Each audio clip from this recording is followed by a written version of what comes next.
Ya saben que cuando escuchan esta música sacra es porque el gran Bernardo Barranco, experto en religión y maestro en sociología del catolicismo contemporáneo, está con nosotros. Y saben que hoy en la mañana se anunció que el famoso cónclave empieza el 7 de mayo. Entonces, Bernardo viene a explicarles a todos cómo se escoge al nuevo papa. Nada más pregunta, ¿viste cónclave? Sí, ¿Y qué opinaste? es una ficción. Gran parte no es real. Es un thriller. O sea, Pero no. no es parecido a como en Y realidad es el proceso. algunas cosas sí, pero otras cosas no. Por ejemplo, el cardenal Impector, el cardenal secreto.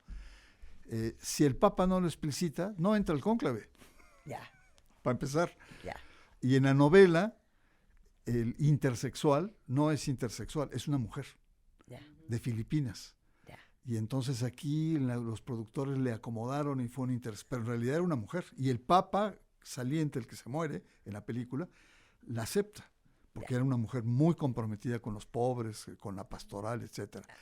Y muchos otros pequeños detalles, por ejemplo, hacen muchos cuchicheos, grillas y acá, y las intrigas y tal. En un cónclave de verdad está prohibido hacer eso. Y si te cachan, te sacan de la Capilla Sixtina. Así.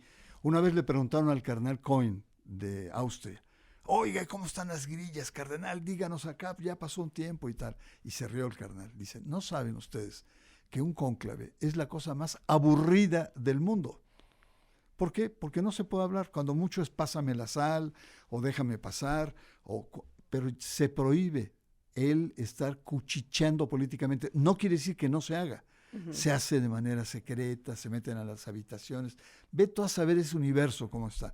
Pero formalmente, en las reglas de juego, que es este documento que tengo en mis manos, que parece el código del IFE, ¿no? Y que se llama Universi Dominici Greccis, y es sobre la vacante de la sede apostólica, y es un documento, pues, no sé, de 90 páginas. ¿Y ese es el manual? Esas son las reglas de juego. Y las reglas de juego no tienen mucho que ver con la película. La película es una película para distraer, es un suspenso. ¿Eh? No, oye, y viene así, cláusula número 16. Claro. En cambio, si durante la sede vacante falleciese el vicario general de la diócesis de Roma, el vicegerente en funciones ejercerá también la función propia del cardenal vicario, además de su jurisdicción ordinaria vicaria. Si también faltase el vicegerente, el obispo auxiliar más antiguo en el nombramiento desempeñará las funciones. 17, así vienen las cláusulas de cuáles son las reglas. Entonces empecemos desde el principio. Empecemos por la película. La película es una ficción. Ya. Una ficción, digamos, inspirada en hechos reales, pero en realidad no es, porque si no perdería el suspenso, ¿no? Muestra las intrigas, los juegos de poder que existen, eso sí existe, ¿no? E inventa una trama y una narrativa. Pero por ejemplo, cuando está hablando el decano, ¿no? Que está un poco como buscando también el ser papa, entra en esa lógica y ¡pum!, le explota un petardo de alguien que se trató de alguien que se suicida. Bueno, si tú ves dónde está ubicada la Capilla Sixtina y dónde está lo más cercano hacia afuera, imposible, a no ser que sea una bomba medio atómica, una cosa así, claro. podría pasar un evento como eso. Es decir, no es que yo hice un programa sobre eso, y la verdad fue una película muy interesante porque sobre todo, digamos, juega con los intereses de poder que existen y que están ahora en este momento están dando. Pero que es una novela. Claro. Oye, a ver, cónclave. Cónclave. Del latín medieval, conclave, o sea, con llave. ¡Wow! Eso se da en el siglo XII, cuando los cardenales no se ponían de acuerdo para elegir papa. Caramba, llevaban 3 años discutiendo, ¿no? Estaba la línea francesa, la línea italiana, y realmente eran irreconciliables, intransigentes estaban. Y el poblado que los estaba manteniendo durante 3 años, les dijo, ya no les vamos a mantener. Es más, les vamos a meter llave, los vamos a encerrar y ya no les vamos a dar de comer para que, carambas, por fin se decidan, ¿no? Y así fue, y así es como nace Bajo Llave. Y entonces estos cardenales, además ya en el trayecto eran como 14 y allá habían muerto 3 o 4 cardenales. En 2 días deciden al nuevo papa. Y el que sucede, un tal Gregorio no sé qué número, pone ya reglas más finas y sostiene el término de bajo llave. De ahí viene el nombre de cónclave. Gregorio X. Oye, entonces, a ver, es el 7 de mayo.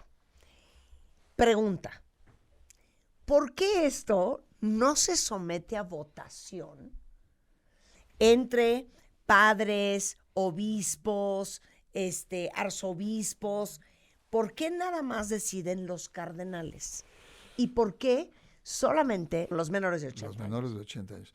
Bueno, es una tradición. El cardenal es la cabeza, es la punta de una arquidiócesis, de una región. Hay muchos tipos de cardenales, hay patriarcas, pero generalmente son, digamos, las puntas de lanza, los que deciden, los que tienen el control, los que tienen el poder, ¿no? Entonces son los más avesados. Históricamente siempre ha sido así, porque eran figuras políticas prominentes. Si vas con los sacerdotes, son 480,000 sacerdotes. Imagínate lo que significa hacer una encuesta en 170 países con tal cantidad de sacerdotes, ¿no? O tal cantidad de obispos. No, eso sería una locura. Entonces van a los personajes más fuertes, más representativos, pero siempre ha sido así, ¿no? Es decir, los cardenales eran los que tenían la interlocución con los monarcas, con los reyes, con los factores de poder en las diferentes regiones. Eran los hombres más fuertes y poderosos. Entonces, esa es una de las razones. Ahora, es una votación. Es decir, es democrático en cierto sentido a nuestros ojos.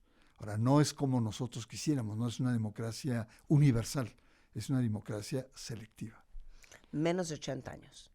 Sí, hay reglas que están en el código y te establece que hay alrededor, con números, como 240 cardenales más o menos en este momento, de los cuales 135 tienen menos de 80 años y son los que pueden votar.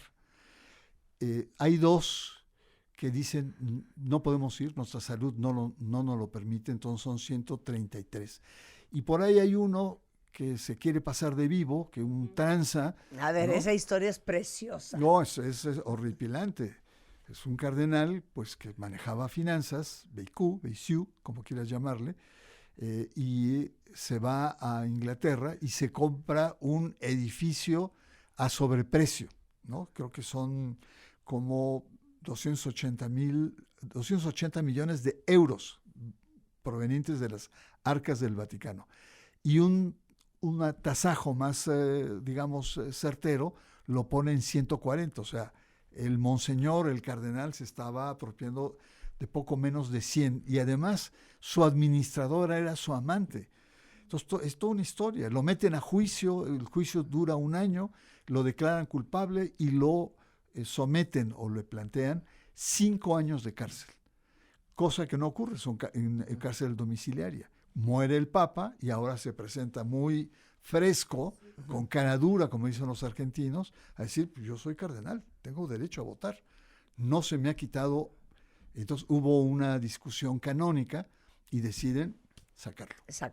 Y bueno, ya que el cónclave, el famoso cónclave, que es la reunión en donde 133 cardenales van a escoger al nuevo Papa, está con nosotros Bernardo Barranco para explicar el interesantísimo proceso.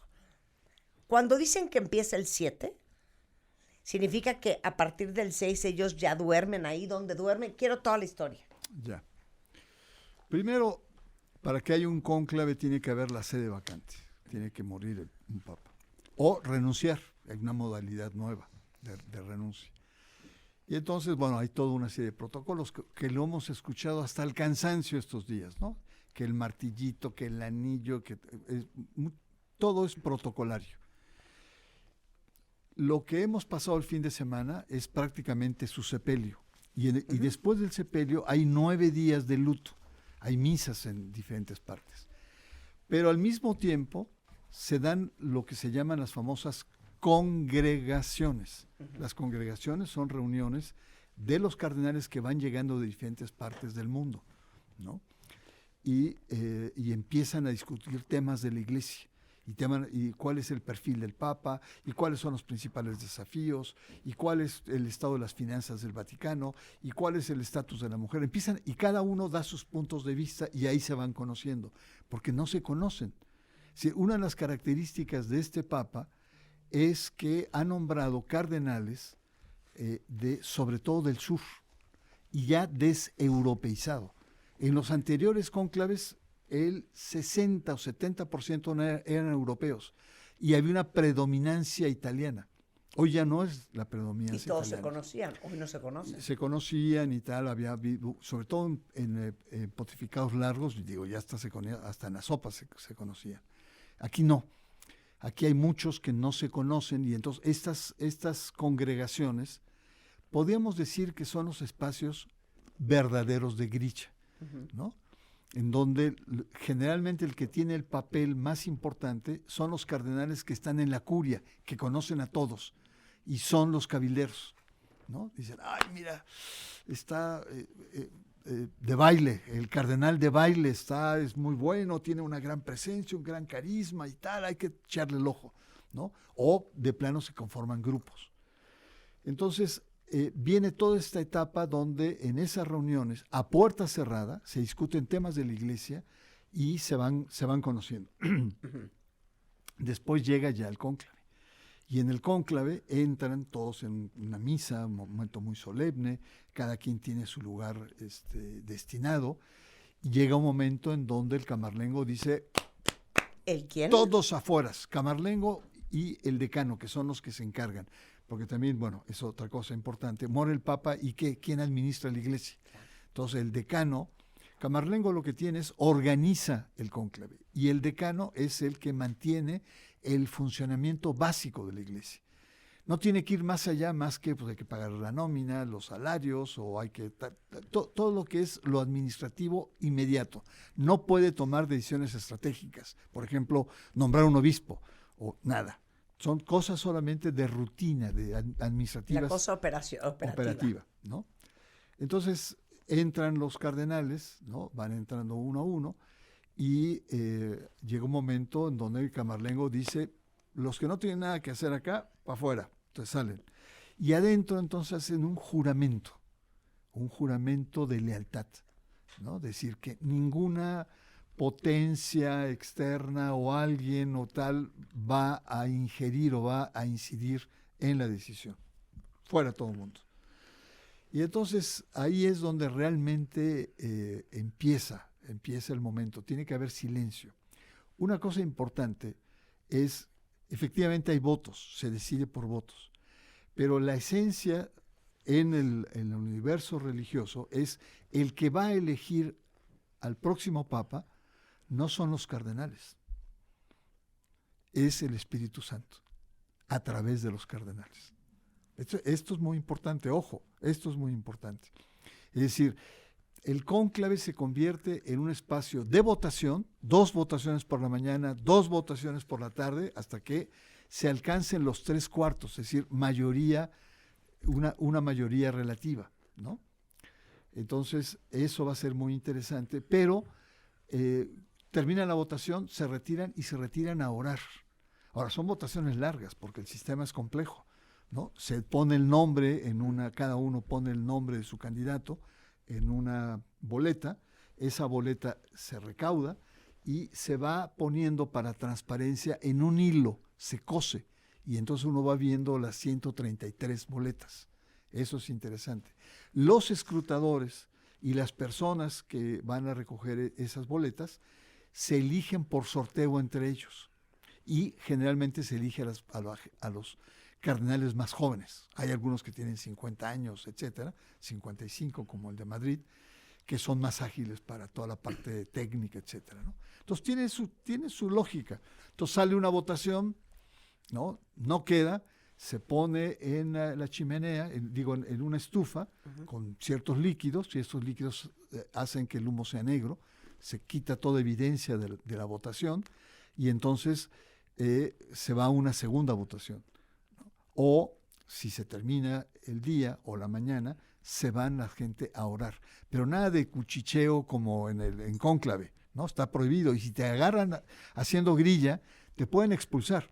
Ahora, este documento que viste tiene todas las, digamos, figuras. ¿Qué pasa Todas las variables. si a un cardenal se le enferma su mamá o su iba a decir su hija, no, se supone que no tiene, su sobrina o su sobrino o un familiar o pasa un incidente, un grave, ¿no? Una catástrofe en su país o hay una invasión o hay una guerra? Entonces hay ciertos protocolos en donde puede salir, pero ningún cardenal puede salir ni entrar, como que están absolutamente sellados, celulares, componentes electrónicos, y desde afuera los sellan. Pero es que me parece bien lógico si lo piensan así, porque tardan tanto tiempo.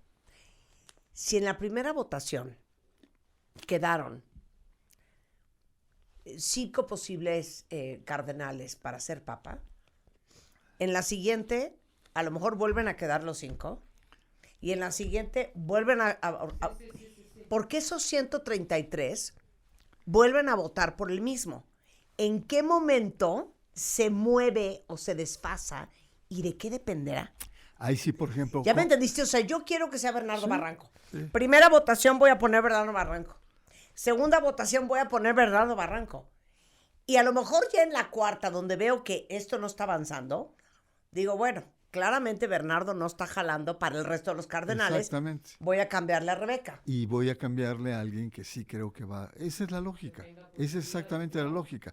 Es decir, en la primera ronda pueden salir 133 candidatos, que cada uno ponga su nombre, ¿no? Claro, Puede ser. Obviamente no. Obviamente las congregaciones te van, digamos, van haciendo un cernimiento. Es decir, poco a poco se van a quedar 15 o 20. Y de esos 15 o 20, con las votaciones, van a orientar, van a incidir, van a decidir quiénes son los que tienen más probabilidades. Bernardo Barranco a la tercera o cuarta tiene 4 o 5 y no sale de ahí, vamos. Pero es una cuestión casi de selección natural. Claro. Entonces ahora esa persona que votó 3 veces por una que no va por uno más ganador según su punto de vista. Claro. ¿Qué significa según su punto de vista? Pues convicciones ideológicas, religiosas, hasta de simpatía. Eso es lo que te iba a decir. ¿En base a qué votan? O sea, ¿qué están pensando? No, no voy a votar por él porque es demasiado progresista. No, no me gusta porque es demasiado joven. ¿Qué es lo que tomarán en consideración para tomar su decisión? Pues hay muchos aspectos, la biografía de cada uno, su actitud pastoral, su carisma, el momento en el cual se dan estos intercambios. Es decir, hay una serie de variables que son infinitas. Entramos a una fase muy subjetiva en un primer momento, pero sabemos muy bien que no hay una subjetividad como tal, hay intereses. Es lo que te iba a decir. A cómo está la Iglesia Católica hoy en día, viniendo de un papa progresista como Francisco, ¿qué crees que están pensando? ¿Por dónde se irán? Por afinidades, ya sea lo que han leído, los cabilderos que han presentado. Pero déjame decirte una cosa, los cardenales que eligió Juan Pablo II y Benedicto XVI fueron cardenales afines. Ellos eligieron cardenales afines a su ideología, a su teología, conservadores, para acabar pronto. Es una especie de clonación, ¿no? Francisco no. Francisco tiene una diversidad, eligió conservadores, eligió moderados, eligió progresistas, lo cual hace que este cónclave tenga mucha incertidumbre. En el cónclave, en los 2 últimos cónclaves, sabíamos bien que la mayoría eran conservadores. Bueno, siendo muy estrictos sociológicamente, todos son conservadores, hasta el Papa es conservador. Sí, claro. ¿No? El aborto, la mujer, en fin, una serie de temas. Pero dentro de eso, lo interesante del proceso es aspectos pastorales, aspectos de diplomacia, el nivel intelectual, el nivel de conocimiento, la presencia, o como le llaman en términos religiosos, el carisma. Tienen que ser personajes carismáticos, ¿no? Que lleguen, que peguen, que incidan. Que conecten. ¿No? Que conecten con la gente. Claro. Oye, candidatos mexicanos elegibles. Olvídalos.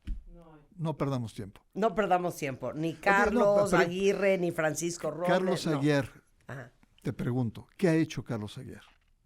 ¿A ti? Como una mujer que está informada y tal. ¿Lo ubicas? ¿Ha salido algo? No. ¿Tiene alguna foto con AMLO? ¿Tiene alguna foto con Claudia? Sí, no. Nada. No tiene nada. Entonces, él se la pasa en Roma. Ya cumplió 75 años, ya está en edad de retiro. No, los cardenales mexicanos, la verdad que olvídalo. ¿Quiénes son tus gallos? Espérame, déjame decirte una anécdota de ver, cardenales mexicanos papables. El proceso anterior y el antepasado, Norberto Rivera figuraba. Es más, se decía que Norberto Rivera se iba a llamar Juan Diego, si llegaba a ser papa. Y había ciertos movimientos, se decía y tal, ¿no? Entonces, cuando se elige a Benedicto XVI, los medios, Joaquín López Dóriga, Televisa y tal, ¿no? Lo estaban, y él, ¿no? Todo inflado, influido y tal, ¿no? En una de esas le dicen, ¿y realmente usted tiene posibilidades? Dice, bueno, como todos los cardenales, como todos. Es más, pero creo que hasta mi hermana puede tener más chance que yo. Muy humilde se puso, ¿no? Sí. Muy, muy humilde. Pasa el tiempo, los escándalos de pederastia, él esconde mucha gente, se viene abajo su imagen, ¿no? Toda la cuestión de los dineros que capta de la Virgen de Guadalupe. Es decir, su imagen era bajísima, no tenía ningún chance en la elección última.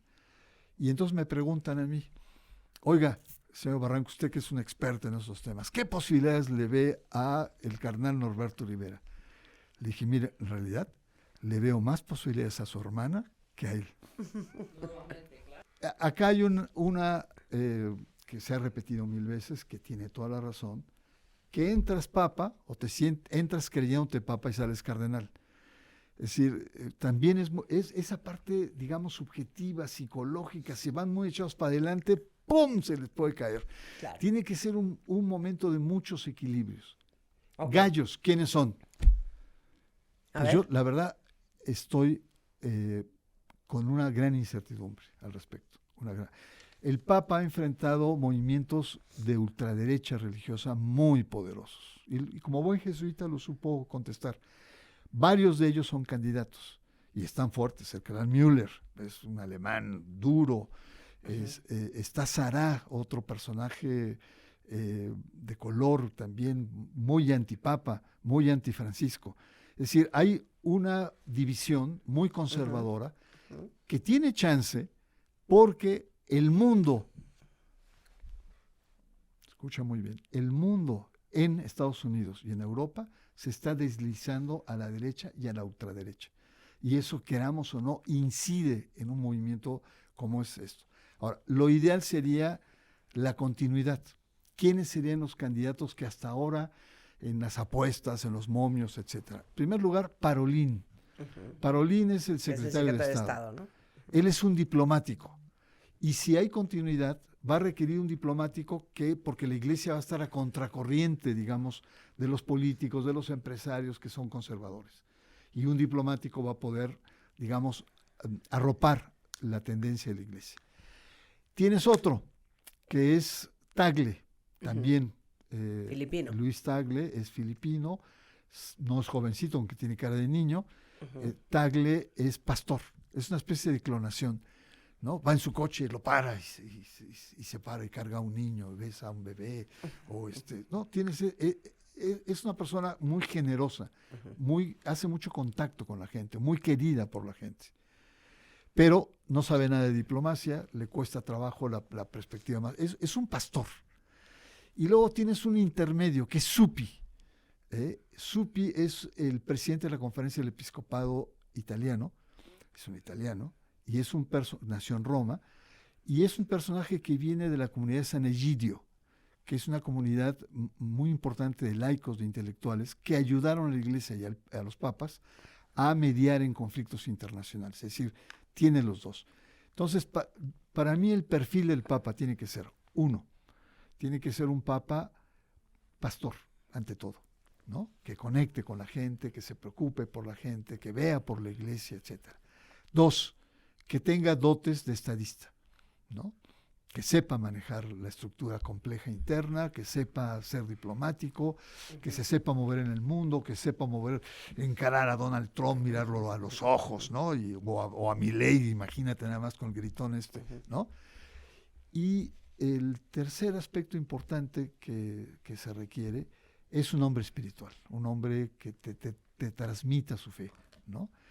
Entonces, el problema es que no hay uno que reúna todos los requisitos. Sí. No hay ninguno, ¿no? O Tagle se se hace más estadista y guarda su pastoralidad, o el frío de Parolín se hace pastor y besa a los niños y no tiene intentos, pero no está muy seguro el asunto, no está muy claro.